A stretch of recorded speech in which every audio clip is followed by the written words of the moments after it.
Hi there.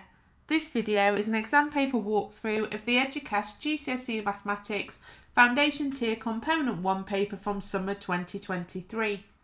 This paper is worth 120 marks in total, and this is the fourth video of 6. It will focus on questions 12 to 14, which account for 19 of these marks. Eduqas Component 1 papers are non-calculator papers, so a calculator should not be used. A little disclaimer, there may be more than one way to answer a question.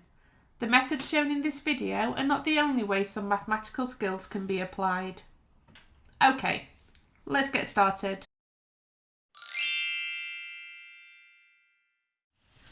Question 12. David is shopping in a supermarket. Part A. David sees this information label on the shelf, so it's for flapjacks, 250 grams, our price £1. Which is £4 per 100 grams.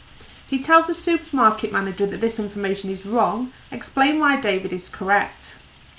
Well, in this instance, the price is wrong because at the bottom here it tells us that it's £4 for every 100 grams of flapjack. However, we've got 250 grams here, but at a price of only £1. So we're going to pop that the price is incorrect. Part B. David decides to buy some ginger biscuits. Here are his options. 50 biscuits for £1.50, 30 biscuits for 96 pence. David wants to buy the packet which is better value for money. Which packet of biscuits should he buy? 50 biscuits or 30 biscuits? So I'm going to start by finding out the cost per biscuit. So I'm going to do £1.50 divided by 50. But I know that £1.50 is 150 pence. So I'm going to do 150 divided by 50 to make my life a little bit easier. So that tells me that for this option of 50 biscuits, it's 3 pence per biscuit. Now here, we've got 30 biscuits for 96 pence. So I'm going to do 96 divided by 30. Well, 96 divided by 30, we have 30, 60, 90, 1, 2, 3. So it will be 3 point something pence per biscuit. So this is 3 pence per biscuit. This is 3 point something pence per biscuit because of that remainder of 6. So this is cheaper. So 50 biscuits in a packet is cheaper. 13A. Calculate each of the following.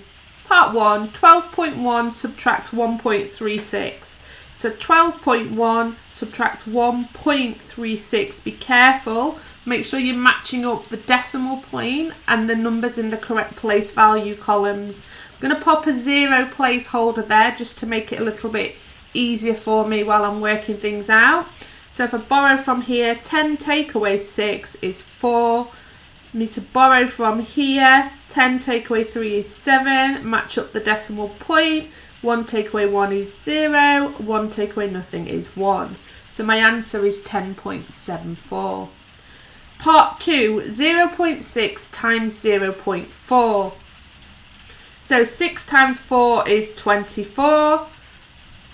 That was times by 10, and that was times by 10 to make them whole numbers. So I need to divide by 10 times 10. So I need to do 24 divided by 100, which is 0.24, and that's my answer.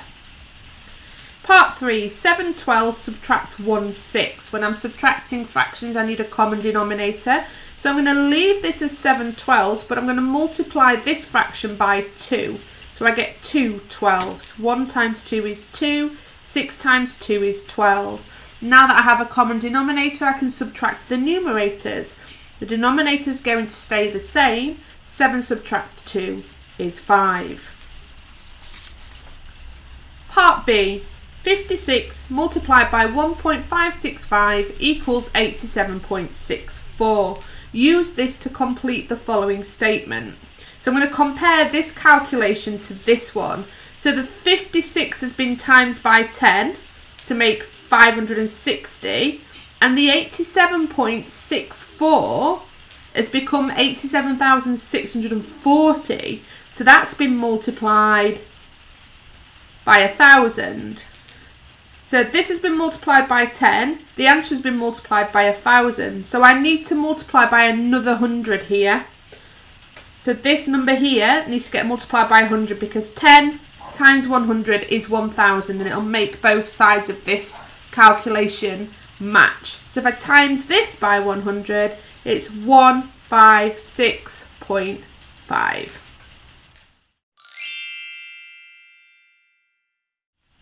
Question 14. Neil makes jewellery.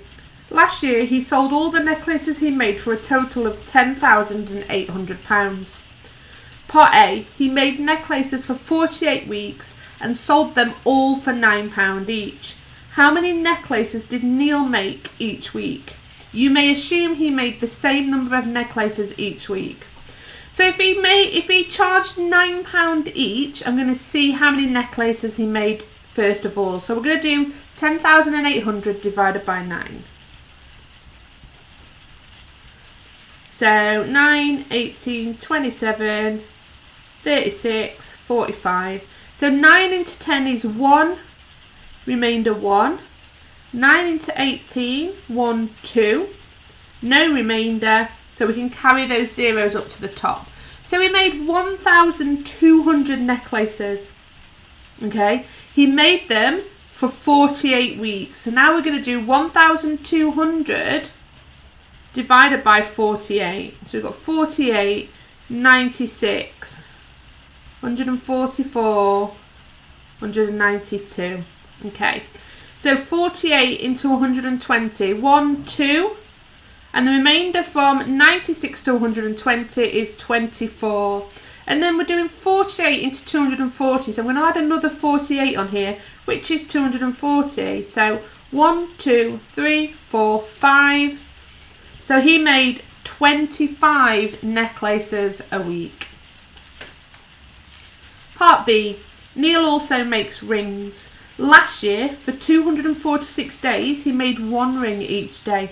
He sold all of these rings for £54 each. How much more did Neil receive last year from selling rings than he did from selling necklaces? So 246 days at 1 ring a day, which is 246 rings at £54 each. So 4 times 6, 18.